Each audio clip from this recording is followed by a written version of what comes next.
네, 오늘 보신 말씀은 누가복음 13장 19장이에요. 누가복음 19장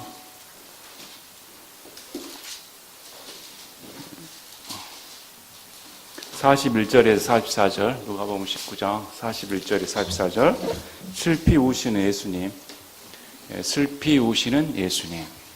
누가복음 19장 41절부터 44절입니다. 41절. 그분께서 가까이 오사 그 도시를 보시고 그 도시로 인해 슬피 우시며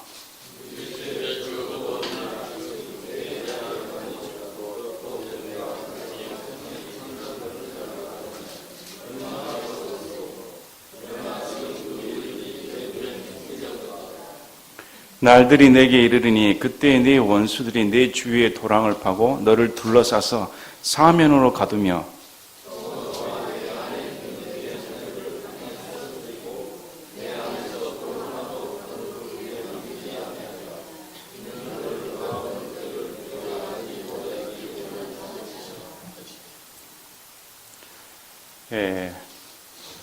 매년 초가 되면 대통령께서 나오셔서 국정연설을 하십니다.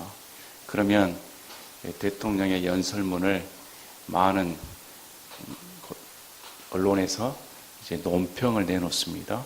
왜 그러냐면 과연 우리나라의 지도자가 어떤 생각을 품고 앞으로 어떤 계획을 가지시고 이 나라를 이끌 것인가, 그 연설문에 적혀져 있기 때문에 그분의 생각, 사상, 계획, 의도가 무엇이었는가 면밀히 검토합니다. 이번에 트럼프 대통령이 방한을 했을 때도 국회에서 연설한 그 연설문이 어떤 생각을 품고 있는가, 우리나라의 어떤 점에서 우호적인가, 많은 논평들이 쏟아져 나왔습니다. 그 이유는 그가 발표한 그 글의 연설문 속에 우리를 향한 그의 마음이 진정성이 무엇인가, 어떤 의도인가 파악하기 위해 면밀히 검토하는 과정을 겪게 되는 겁니다. 우리는 성경을 왜 읽을까요? 이 성경은 우리에게, 인류에게 향한 하나님의 사랑의 편지라고 불리웁니다. 그래서 이 성경 속에서는 하나님의 계획이 무엇이었는가, 하나님의 생각이 어떤 생각을 품고 계시는가, 성경이 아니고서는 우리는 하나님이 어떤 분인가 알 수가 없는 겁니다. 성경을 접해서 과연 이 성경 속에 하나님께서 어떤 생각을 품고 계시는가. 단연코 성경의 주인공은 누구십니까? 예수님입니다. 예수님이 단연코 성경의 주인공인 것이죠. 신앙생활은 예수님을 알아가는 것에 있습니다.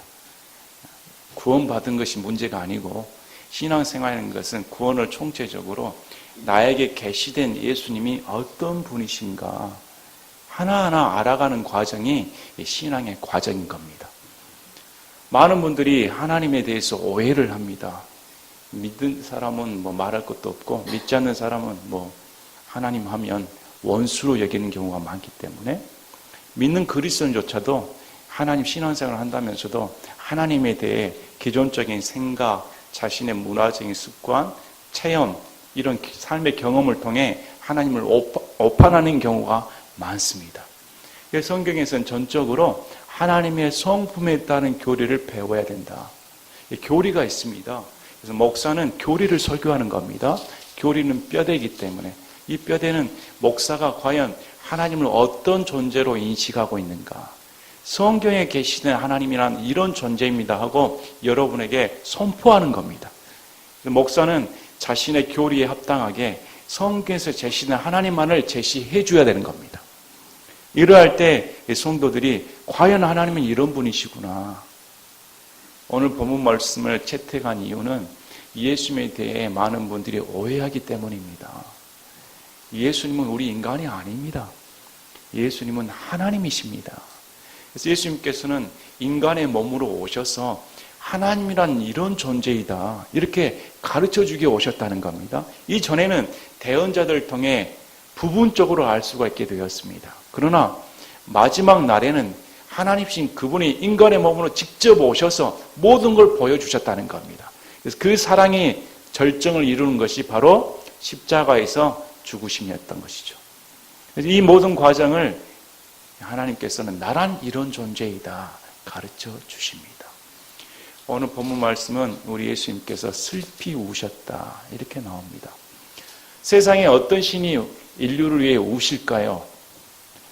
세상에 어떤 신이 우리랑 너무 차별이 있는데 우리 인간이 봤을 때 개미를 위해 여러분 웁니까? 구더기를 위해 여러분 우십니까? 구더기가 너무 더러우니까 슬퍼서 우신 분 계십니까? 우리랑 차별이 다른 저 높은 차원에 계신 그분이 어떻게 인간을 위해 슬피 우실 수가 있는가? 성경에서 본문 말씀을 통해서 과연 우리는 어떤 존재이길래 그분이 이렇게 우실 수가 있는가?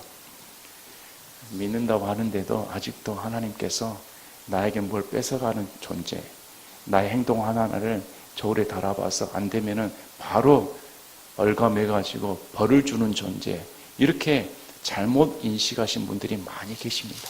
그분은 나에게 불행을 가져다 주시는 분, 이렇게 착각하신 분들이 많이 계십니다. 성경을 알아야 그분의 존재를 알 수가 있습니다. 성경을 벗어나는 경우 하나님을 따르는 게 아니고 사람들이 만든 틀에 갇혀서 자신의 생각에 빠져 자신의 생각 속에 하나님을 믿어 불행한 경우를 초래하는 경우를 많이 봅니다. 오늘 말씀을 통해 정말 하나님께서 우리를 이렇게 사랑하시는구나, 어떻게 나 같은 존재를 위해 슬피 우실 수가 있는가 한번 살펴보는 시간이 되셨으면 합니다. 성경에는 우리 예수님께서 눈물을 흘리시는 것이 3차례 나옵니다. 요한복음 11장에서 나사로가 죽은 지 나흘이 되었을 때 그를 어디에 두었느냐 했었더니 이렇게 물으실 때 이제 거기 있었던 사람들의 불신의 말을 듣고 우리 예수님께서 영이 심히 괴로워하였다. 그리고 우셨다. 가장 성경에서 짧은 문장이 나옵니다. 예수님께서 우셨다. 가장 짧은 문장이. 그리고 이 두 번째는 바로 이 장면에서 나옵니다. 하나님의 도시로 불리었던, 거룩한 도시로 불리었던 예루살렘을 보시고 앞으로 예루살렘이 하나님의 심판 가운데 멸망을 초래하기 때문에, 멸망당할 것이 뻔하기 때문에 그 슬픔에 우리 예수님께서 우시는 과정이 나옵니다. 또 세 번째는 십자가에 달리기 전에 겟세마네 동산에서 히브리서 5장 7절 말씀을 통해 그분께서는 친히 육체로 거하는 동안에 자기를 사망으로부터 능히 구원하실 분에게 강렬한 부르짖음과 눈물로 기도와 간구를 들으셨고 또 친히 두려워하셨으므로 하나님께서 들으셨느니라. 그분은 겟세마네 동산에서 강렬한 부르짖음과 눈물로 기도를 들으셨다. 우리 예수님은 눈물이 없는 존재가 아니십니다. 우리 예수님께서는 피도 눈물도 없는 존재가 그런 분이 아닙니다. 우리 예수님은 인간의 몸으로 이 땅에 오셔서 인간이 당하는 고통을, 시험을 다 당해 보셨기 때문에 그래서 심판의 권능을 갖고 계시는 겁니다. 만약에 인생이 하나님이 인간이 되신 적이 있습니까? 하나님께서 나 같은 존재의 처리해 보신 적이 있습니까? 나처럼 고통당한 적이 있습니까? 그런데 왜 저를 심판할 수가 있겠습니까? 이렇게 말할 수가 없다는 겁니다. 왜 그러냐면 예수님께서는 친히 인간이 되셔서 인간과 똑같은 고난을 당해 보셨기 때문에, 그래서 심판주가 되시는 겁니다. 우리 예수님께서 오늘 말씀을 보면 이제 예루살렘아 예루살렘아 이렇게 부르짖는 장면이 나옵니다. 41절에 그분께서 가까이 오사 그 도시를 보시고 그 도시로 인해 슬피 우시며, 우리 예수님께서 이제 예루살렘으로 입성하셨습니다.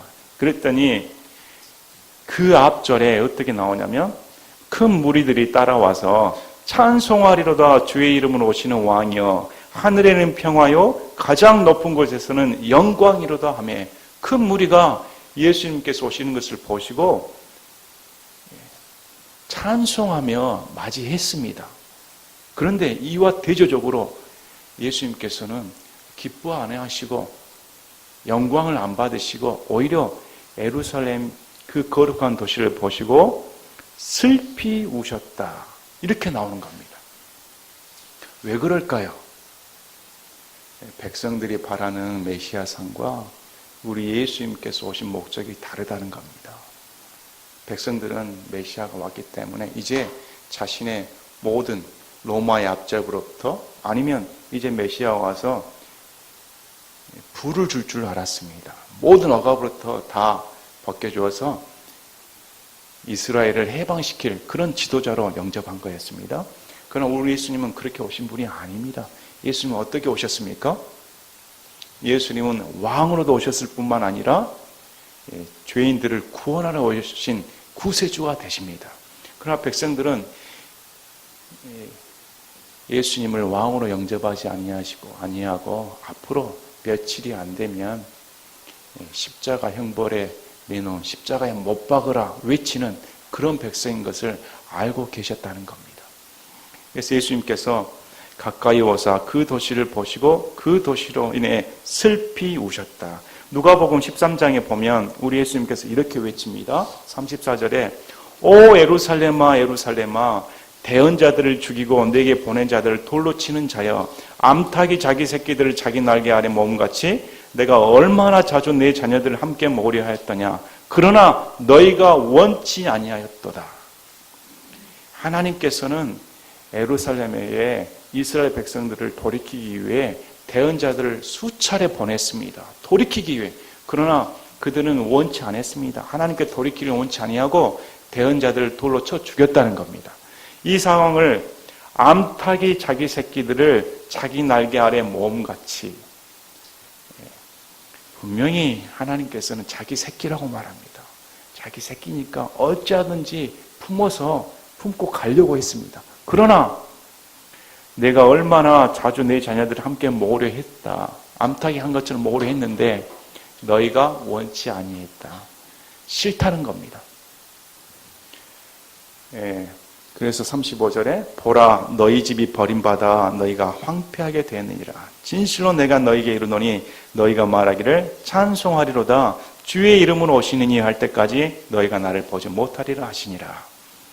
너희 집이라고 나옵니다. 이 너희 집에 관해서는 여러 가지 의견이 있습니다. 예루살렘 자체를 너희 집으로 보는 경향이 있고 너희 집은 예루살렘에 있는 성전을 가리키기도 하고 또 결국은 이 모든 것이 이스라엘을 가리킨다. 이렇게 해석하기도 합니다. 그래서 보면은 여기서는 집 나왔을 때는 성전을 가리킨다. 이렇게 많이 해석을 합니다.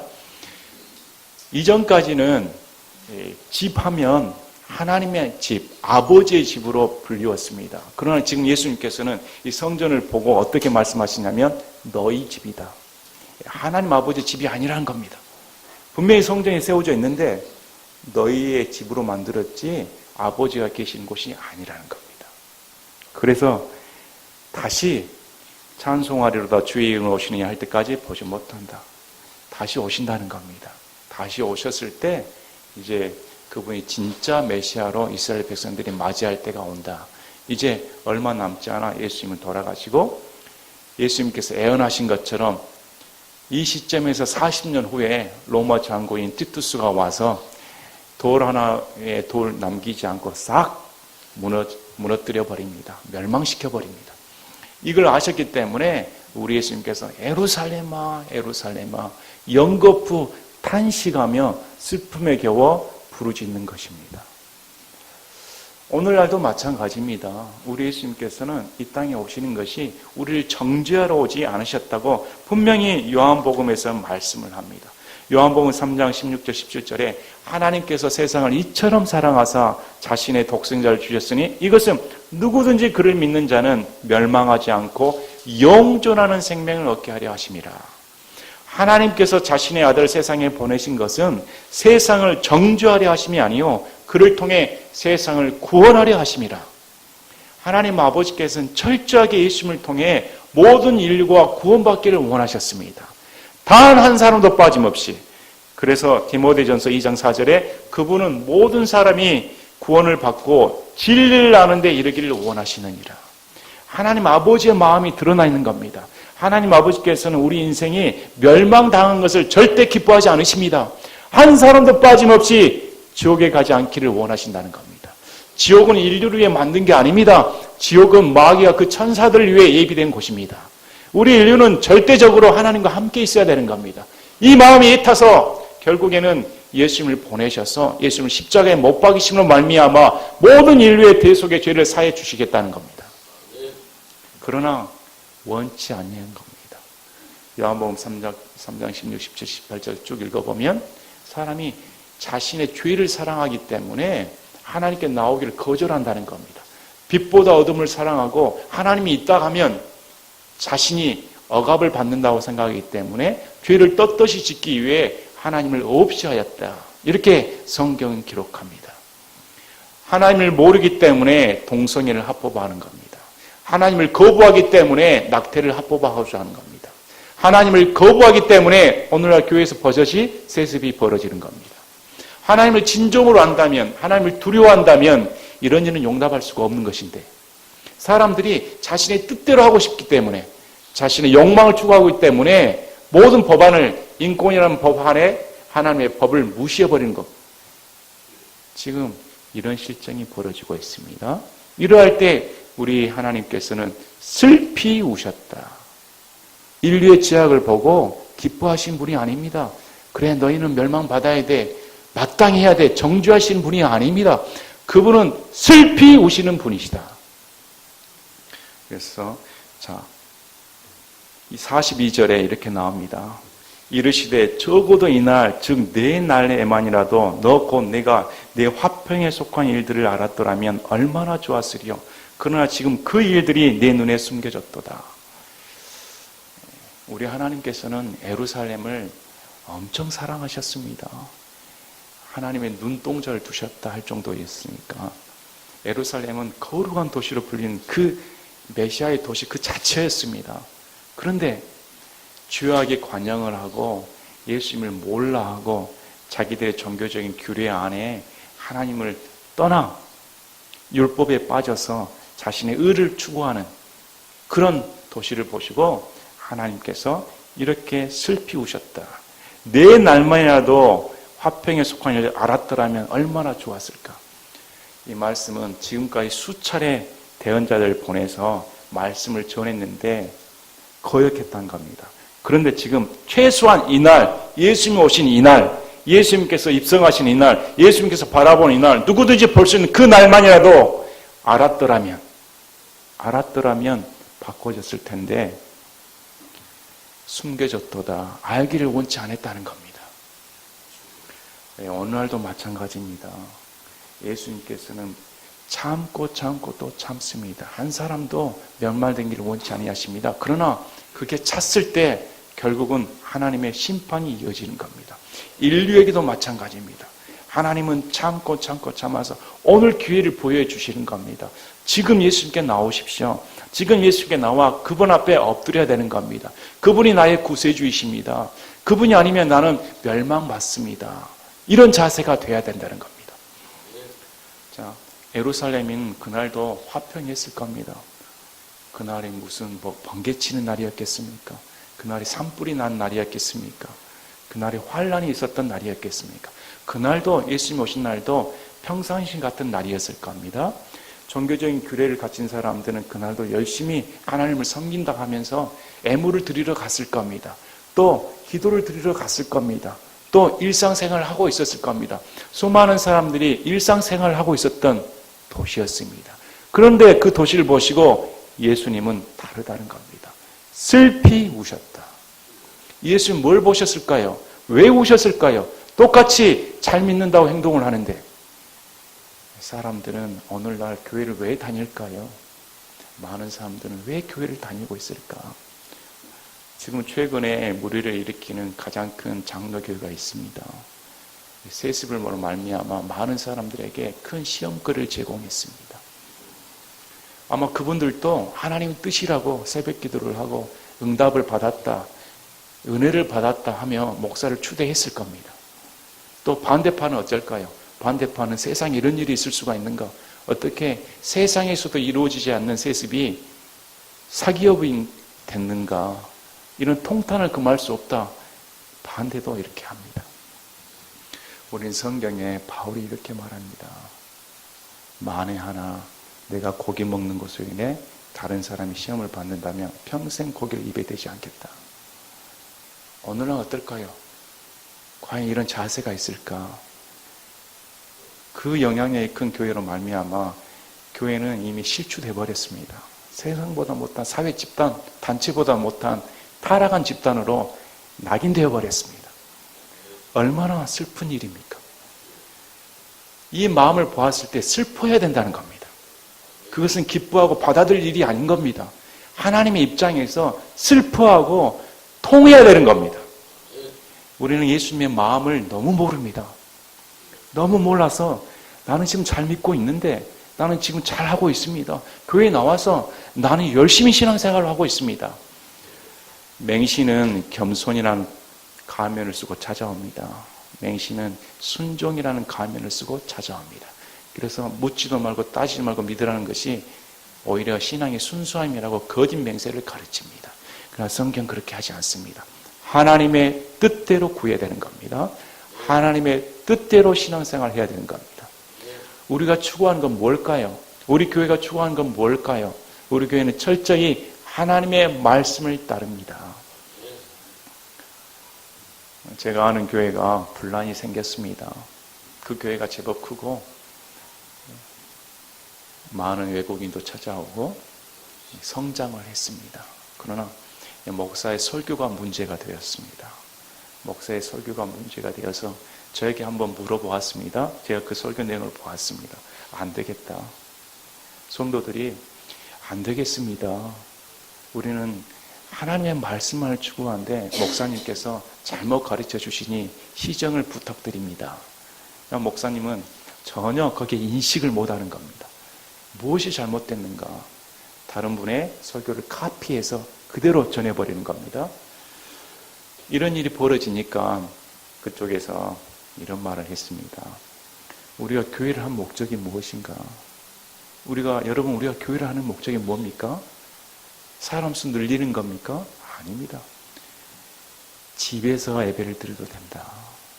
다른 사람들이 이단이라고 우리를 지목해도 우리가 꿋꿋이 지키는 것이 킹제임스 성경이 바른 말씀이고 킹제임스 성경 그대로 지키고자 모인 거 아니냐.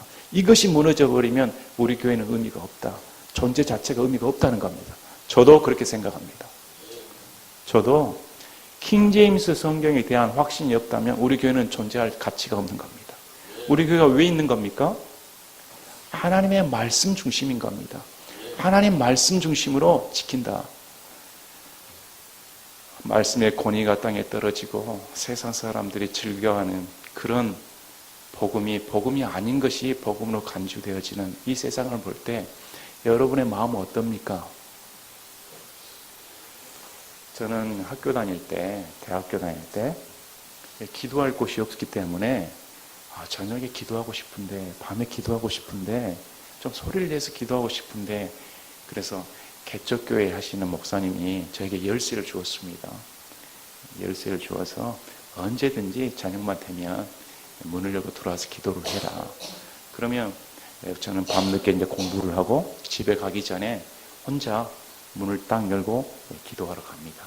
아무도 없습니다. 깜깜합니다.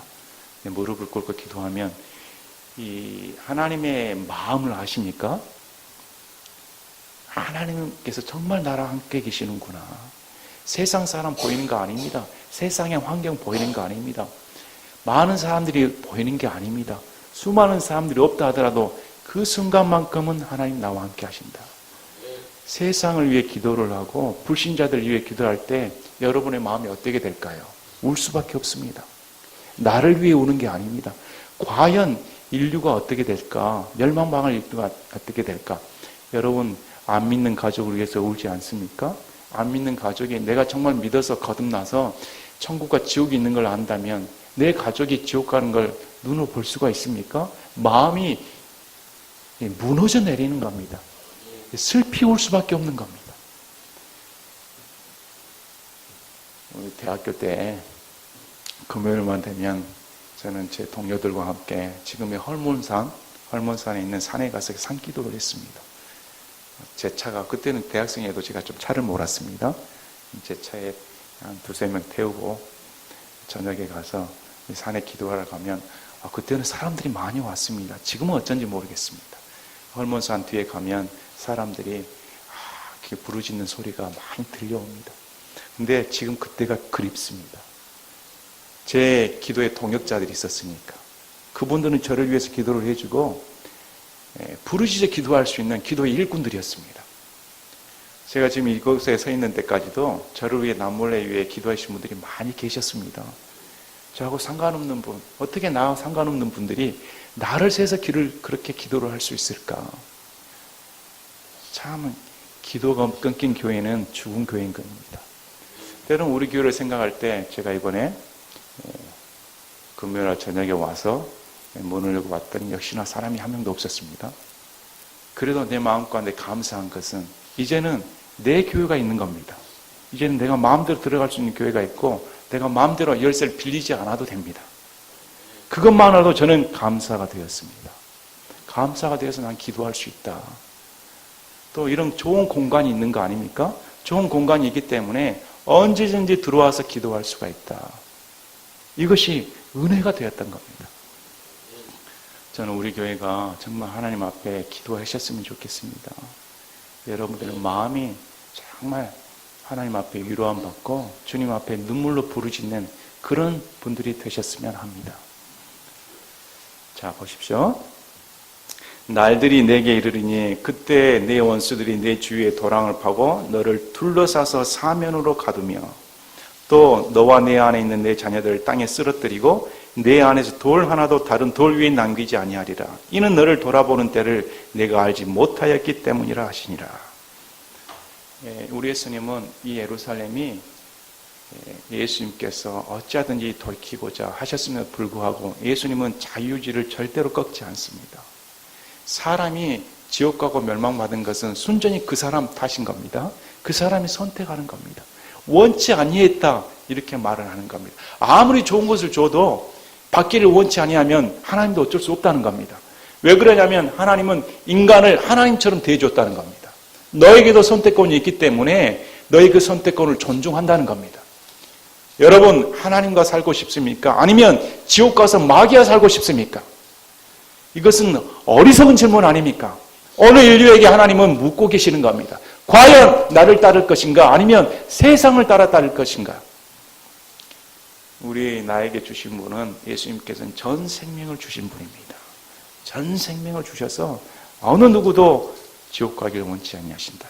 자, 우리 베드로후서 3장 같이 보시겠습니다. 베드로후서 3장 9절.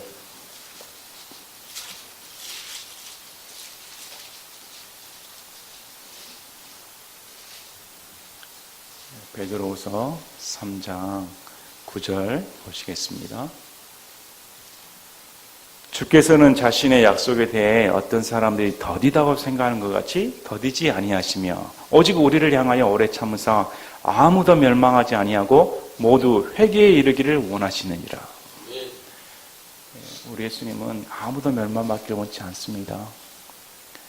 예수님 안 믿었을 때는 하나님은 원망의 대상이었습니다. 왜 내 인생에 이런 불행이 찾아왔는가?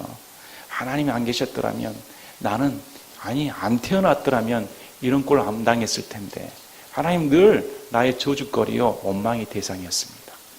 그러나 성경을 통해서 보면 우리 하나님은 내 원망의 대상이 아닙니다. 하나님은 나를 사랑하는 대상입니다. 그래서 에레미야 29장 20절 11, 12절에 이렇게 말합니다. 주가 이같이 말하노라. 바빌론에서 70년이 찬 뒤에 내가 너희를 돌아보고 너희를 향한 나의 선한 말을 이행하여 너희를 이곳으로 돌아오게 하리니. 자, 너희를 향한 나의 생각을 내가 아노라. 그것은 평안을 주려는 생각이요 재앙을 주려는 생각이 아니니 곧 기대하던 결말을 너에게 주려는 것이라 주가 말하노라. 그때에는 너희가 나를 부르고 가서 내게 기도하리니 내가 너희 말에 귀를 기울이리라. 또 너희가 마음을 다하여 나를 찾으면 나를 찾고 나를 만나리라. 바벨론 포로 생활 가운데 피폐했던 이스라엘 백성들에게 우리 주님이 주신 약속의 말씀입니다. 결코 너희가 멸망하는 것을 원치 않는다는 겁니다. 평안을 주시겠다는 겁니다. 그리고 너희가 마음을 다하여 나를 찾으면 나를 찾고 또 찾으면 반드시 만나게 된다. 성경에서 이렇게 말씀을 합니다. 우리 주님은 우리에게 재앙을 주시는 분이 절대 아닙니다. 우리 주님은 우리에게 평안을 주기를 원하시는 분입니다. 그분 앞에 진정한 평안이 있는 겁니다. 그분 앞에 화평이 있는 겁니다. 내 인생의 죄증으로부터, 내 인생의 불만으로부터, 내 인생의 저주로부터 풀려나올 수 있는 유일한 길은 그분 앞에 나오는 겁니다. 그분의 십자가 사랑 앞에 나와야만이 이게 해결되는 겁니다. 자, 그래서 베드로후서 3장 10절에 그러나 주의 날이 밤에 도둑같이 오리니 그날에는 하늘들이 큰 소리와 함께 사라지고 원소들이 뜨거운 열에 녹으며 땅과 그 안에 있는 일도 불태워지리라. 여느 때처럼 예수님께서 바로 눈앞에 있음에도 불구하고 여느 때처럼 예수를 믿지 아니하고 살았던 평화롭게 보였던 그 예루살렘이 40년이 지난 후에 황폐해져 버린 것처럼 반드시 심판은 임하게 돼 있다는 겁니다. 예측할 수 없을 때 15일 날 무슨 일이 벌어졌습니까? 포항에서 강진이 일어났습니다. 16일 날 수험생에게 이런 일이 닥치리라고 생각이나 했겠습니까? 우리 평생에 수험 보는 때 수능 시험이 연기되는 것은 상상도 못할 일이었습니다. 어떻게 하루 전날 강진 때문에 이런 일이 발생할 수 있을까? 수능에 그런 일이 벌어졌으면 어땠을까? 수능 지나고 나서 벌어졌으면 어땠을까? 아무도 막을 수도 없고 예측할 수도 없었던 일이었습니다. 그런데 벌어졌다는 겁니다. 그 지진 때문에 많은 사람들이 혼란에 빠졌습니다. 아마 수능 시험을 보냈던 수능생들은 공황 상태에 빠졌을 겁니다. 마치 100m 달리려고 거의 왔는데 다시 달려라. 아마 기진맥진이 빠진 사람이 얼마나 많을까요? 어떤 학생들이 이미 기분 좋게 다 책들을 불태워버렸다고 합니다. 시험은 끝났다고. 어찌 될까요? 예측할 수 없을 때 심판은 분명히 임한다고 성경은 말씀을 합니다. 우리가 보는 하늘, 우주, 별, 달, 해 할 것 없이 원소조차도 불로 다 소멸시켜버린다. 이 땅에 소망을 두어서는 안 된다. 이렇게 말씀을 합니다. 그래서 우리가 추구할 것은 오늘 하나님의 왕국과 그분의 의를 추구해야 되는 겁니다. 오늘 하나님의 왕국과 그 의를 추구할 때 그것으로 만족하는 인생을 살 줄 알아야 된다는 겁니다.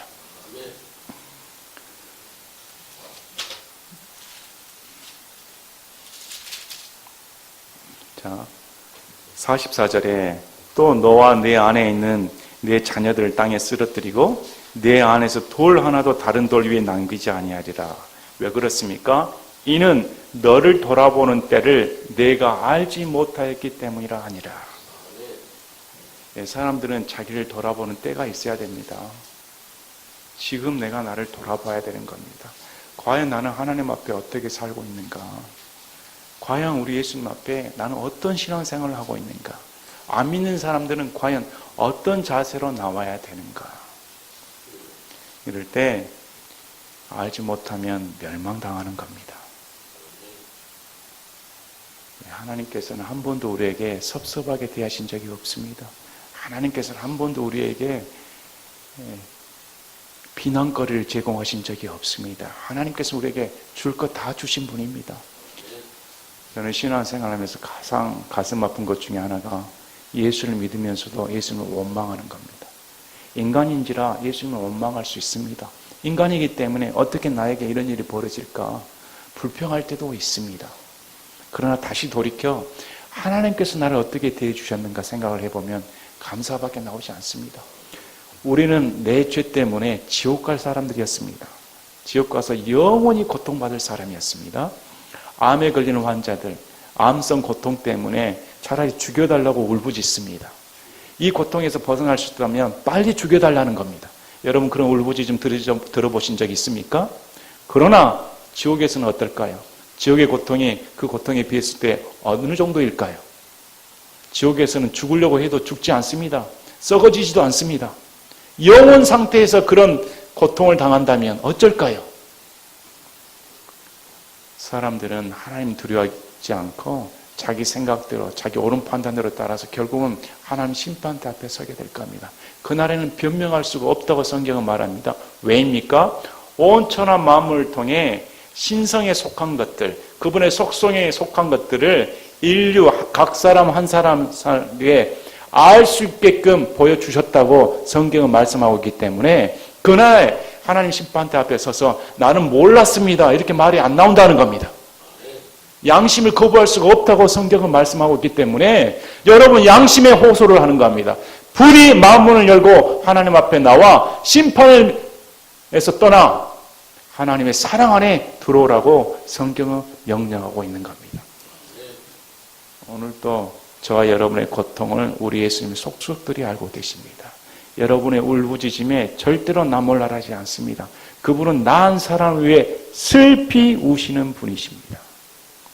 그분은 여러분을 위해 지금도 슬피 우시는 분이시다.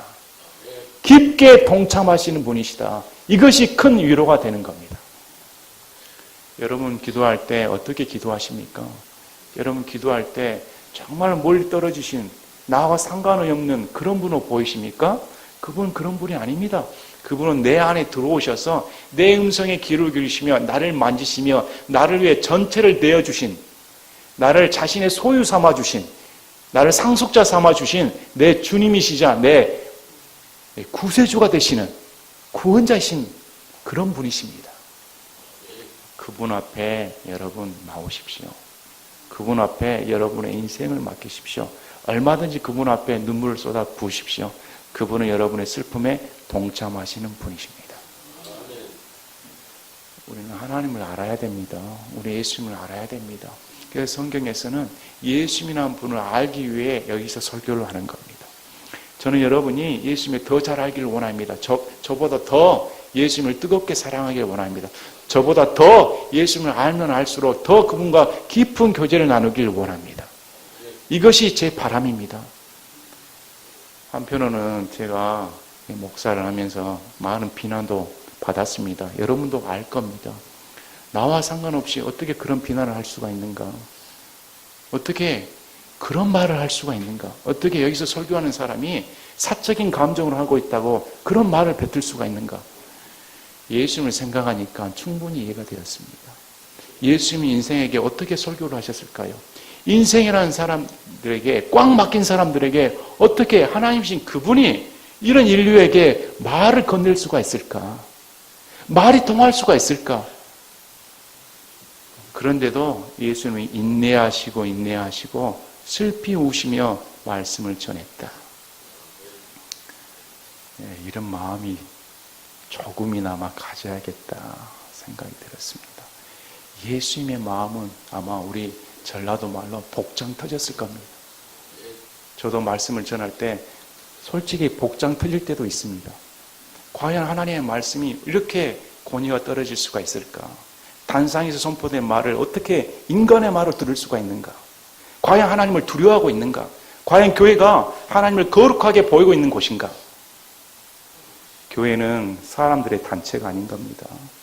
교회가 사람의 단체가 되면 그 교회는 없어져야 되는 겁니다. 망해야 되는 겁니다. 우리 교회도 저는 그렇게 생각합니다. 이 교회가 사람의 단체가 되면 우리 교회는 없어져야 마땅한 겁니다. 하나님 앞에 진실된 교회가 되기를 원합니다. 다시 한번 오늘 말씀을 통해 과연 내 신앙생활을 다시금 돌이켜보고 정말 죄에 대한 아픔, 이 온 세상의 죄악으로 빠져서 곧 있으면 심판당합니다.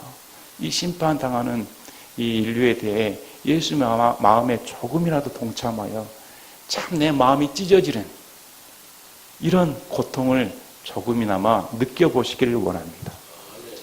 제가 기도하고 마치겠습니다.